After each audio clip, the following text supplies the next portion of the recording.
We tried using dead virus combined with several adjuvants to boost immune response. And? No protective antibodies, a lot of dead monkeys. Film reviewer Richard Scheib grew up in Canterbury and lived and wrote in Wellington for a few years before making his way to Canada, where he now lives. He owns and operates the MoriaReviews.com website that contains 10,000 of his film reviews. He's still producing at least one a day, but in the last couple of years he's also written a book, a viewing guide to the pandemic, about the many, many films and TV shows where the subject is plague, contagion, and everything that entails. I asked him where his love for film came from.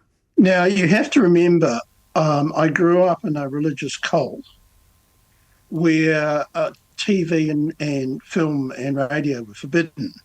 So all I got to see of TV was at friends' house after school and things like that. And so I became obsessed with keeping up and recording the details, finding out as much as I could so I could join in the kids in the playground and so forth, keeping up with, what the latest gossip and what they'd been watching the night before. So I sort of gained, like at about the age of 8 or 9, sort of a real journalist's insight into just keeping track of what was on TV and film. And then Star Wars changed my life around, and really I became absolutely obsessed with everything related to it. And that sort of led to a whole bunch of branching other interests, because I'd sort of buy magazines and then they'd start talking about other upcoming films and so forth, or ones in the past. So I'd want to find out about them. And so I just started keeping little notes and so forth, and with the eventual intention of writing a book. Come the 1980s, I was sort of writing reviews for magazines in the university newspaper. And eventually I wanted to put it all together for some kind of book, sort of similar to the psychotronic guide. But then along came the internet, and that was sort of the perfect vehicle for putting all this massive. By then it was a set of manila folders that was probably 10 inches thick if you put them all on top of each other, of notes of everything I'd seen. So that and probably, I suspect, a good part of it sort of me being having a dose of Asperger's as well, and sort of becoming absolutely obsessed with the subject matter of my fascination. So that's what fuels everything. So Star Wars changed your life in one way, and then the internet came along and changed it in another way and gave you a chance to write basically the biggest film book in the world. It just happens to be online. Tell us about Moria Reviews and how long it's been going and how you have been able to keep it going. Well, it's been online since 1999. We're nearly at 10,000 pages. It's been through quite a few iterations since then, and it was sort of being hosted on free sites and so forth. And I had to teach myself how to code it. And originally I started at a backpackers hostel in Vancouver. And I was actually literally sitting on at a bookstore downtown with a copy of HTML for Dummies, trying to work out what pieces of code did which, or I'd copy and paste them from other sites. So it sort of became quite a bit of a Frankenstein creation. And it's gained more technical, it has become better technically sort of in the time since then, but I'm not really a coder, so I have to call out to other people when I have major technical issues with the site. And it's still going here in 2025. You're still adding to it. How often are you adding to it? Like, how many films in a week or a month would you contribute to it? I was challenged around about 2012 to put up a review a day. So I'm doing one review of around about 1,000 words every day, which I can do. And in fact, I've got a huge backlog of ones ready to go. So I've got absolutely no shortage. And the site is focused on science fiction, horror, and fantasy. And that's still your focus, or are you tempted sometimes to move into, I guess, more mainstream or art house topics? No, because you've got to realise that within that genre umbrella, it really has an incredibly broad focus. I can go from the Texas Chainsaw Massacre to Bambi. I cover Ingmar Bergman to Steven Spielberg to some of the crappiest B-budget producers that there are. Some terrible exploitation material. Just about every country in the world I've covered in one way or another. So there's no shortage, and I certainly never get bored with it. Let's talk about this book, this epic book that you have written, A Viewing Guide to the Pandemic. Where did the idea for this book come from? So the pandemic, lockdown was declared in March 2020. And around the same time, I was getting various people asking me, so what sort of films and TV best deal with this? You know, how can we prepare ourselves for whatever is to come? At the same time, I noticed on the website there was quite a spike of search terms like pandemic, contagion, plague, and so forth. And it sort of came to me, well, why not? I was giving out recommendations, so why not do an e-book originally on it, and see if I can, make a bit from that. And then a friend referred my manuscript to a publisher, and it was taken up. That's how I ended up writing a book on it. Can you provide for us, I guess, a definition of what is a pandemic film? What does it have to do in order to feature in your book? Well, something where a population is affected by some type of virus or bacteria, and usually fatally, which is in almost all cases what ends up turning out to be the case. So pretty much that's what the definition is. I don't think there's anything too more complicated than that. So yeah, just basically viral contagion. This topic contains multitudes, and we'll try and go through some of the different examples of it as we go on. But human beings have a long-standing sort of fear of plague and contagion, haven't we? Because for so long, populations could get decimated by the Black Death, for example, in the 16th century, and when nobody knew what it was that was causing it. We didn't have the science to understand it. What aspect of that do you think filmmakers are drawing on in terms of attracting audiences or enticing audiences? I think it's a lot of it is just the shock and horror of what could possibly happen to a human body when something out of control takes over and potentially fatally threatens it. We've all had illnesses and that, and I think it's just a case of imagining what would happen if this went completely crazy and took everything over. There are different. I do cover sort of ones where you have plagues that affect people's states of mind or cause amnesia or wipe out one of the genders. And it's really a what if scenario. And in a lot of cases, particularly with the zombie films, it's just plague and pandemic is thrown in there as the quickest excuse for things to happen. This is a different strain. This one is the one we got from Jimbo Scott, the one from Zaire. This new one is the one from Cedar Creek. They look the same, but closer. And closer. See the differences? Yeah, the spikes here and here. Yes. Wild guess, the protein code has changed, which allows it to survive longer in the air. So it spreads like the flu.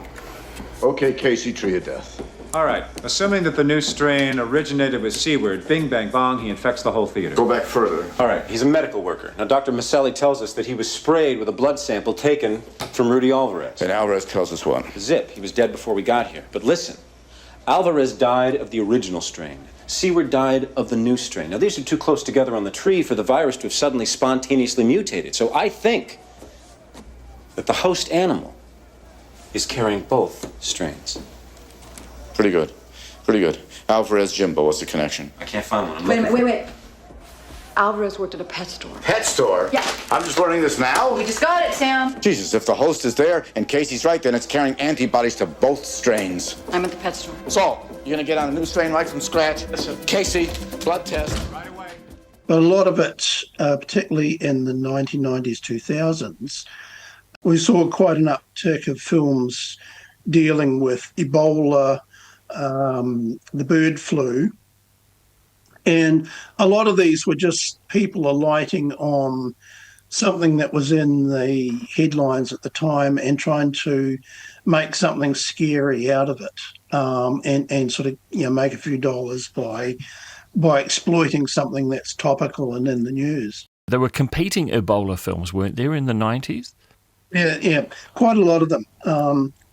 And well, the Ebola incident grew out of a best-selling book called The Hot Zone, which explored how Ebola spread in Zaire and almost nearly fatally arrived on US shores.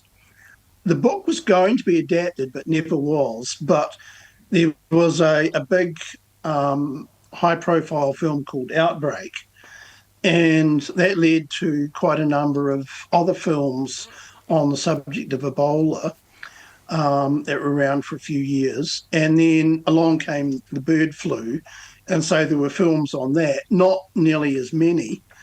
And then we sort of started getting probably the big one that came out of the bird flu would have been Steven Soderbergh's Contagion. Let's talk about science now. And you mentioned that it's a rare thing for a film about pandemic or plague to actually engage seriously with the science. It's often basically just an excuse to sort of get to the guts of the story, which is being chased around by zombies. And so are there some examples of films that do the science well? Contagion has a whole list of CDC advisors and virologists on its credits, so it did a pretty good job. I saw around the same time there was a Japanese film called Pandemic, which did an amazingly good job of predicting the way things were in actual lockdown when COVID came, with overrun hospitals, not enough ventilators, stressed out doctors and things like that. When the pandemic came, we had some quite good ones that dealt with the actual nuts and bolts of the pandemic. In particular, there's one called Chinese Doctors, where that's sort of basically a work of propaganda by the People's Republic of China that deals with Wuhan and exactly what happened there. And they go right into sort of profiling exactly how it was on the front line at the time.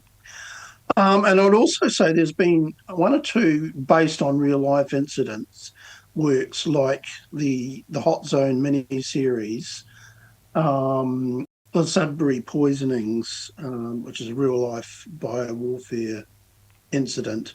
So there's been, quite a few that do the science and get it right. But the thing I would say is that prior to 2020, almost none of them predicted the reality of what the pandemic was going to be. In films like The Andromeda Strain and Outbreak, you have these images of people in contamination suits coming in to cordon off towns and erecting barbed wire fences and people in hospitals, struggling in isolation and the race to find a cure. But in reality, it spread so fast that nobody was able to cordon off any areas of the city. There was no barbed wire fences erected, with the exception of Wuhan and Shanghai by the Chinese government. And a lot of them also saw that because it's more cinematic, they would see that the contagion is spread by touch. Whereas the actuality was that the far greater danger was through airborne particles.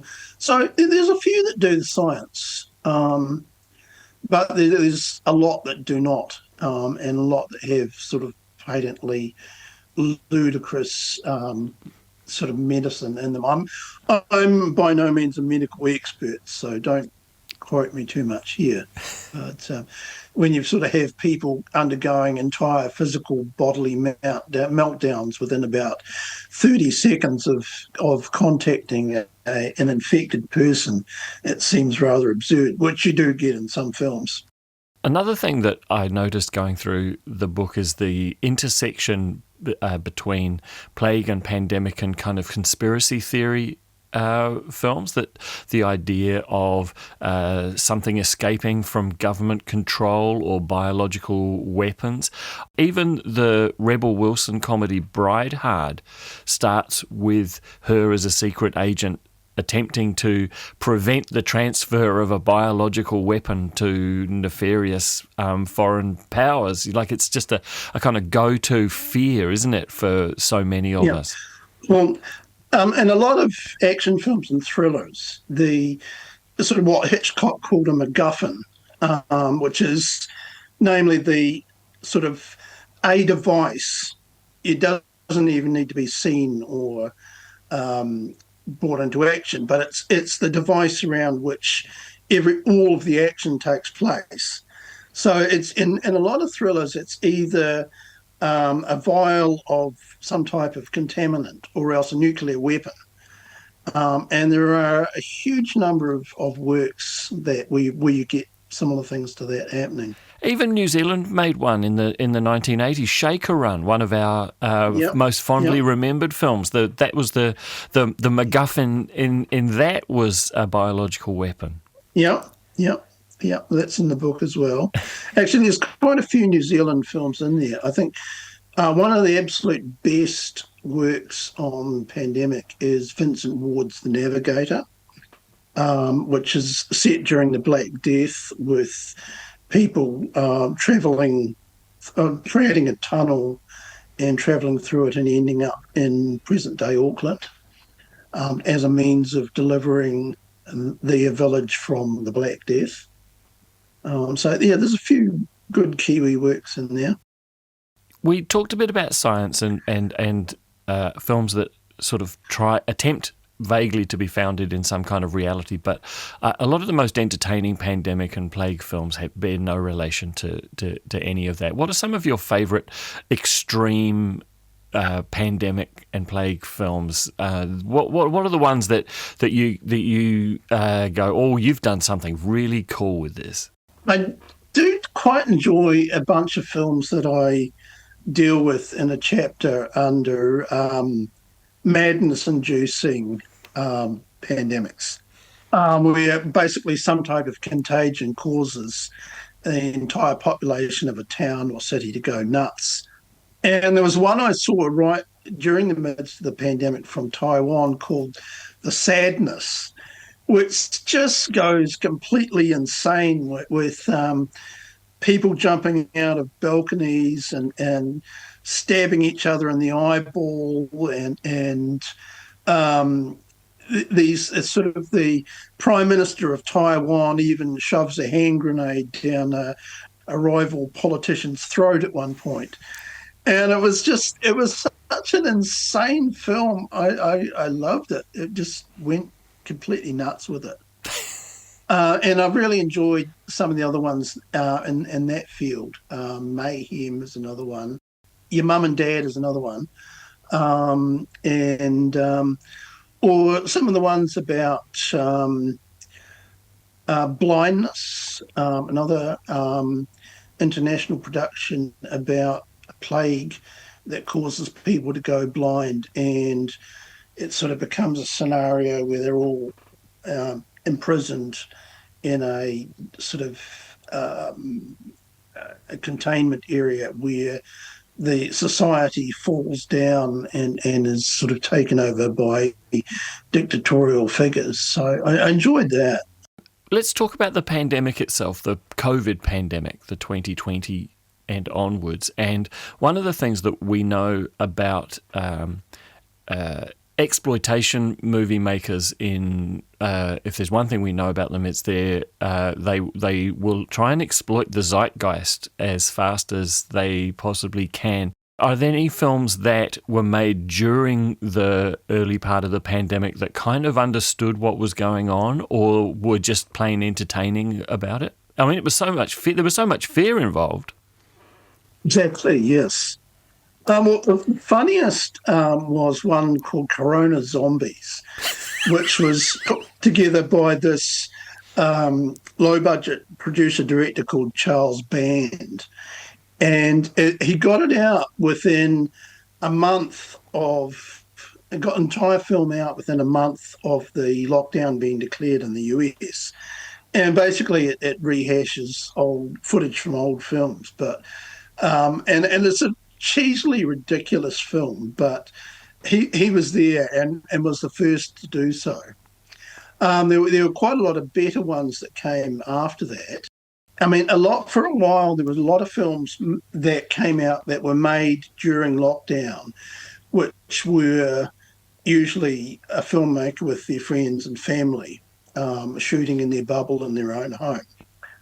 And then we got to see a few more which predicted that COVID would be going sort of decades into the future and had wiped out billions.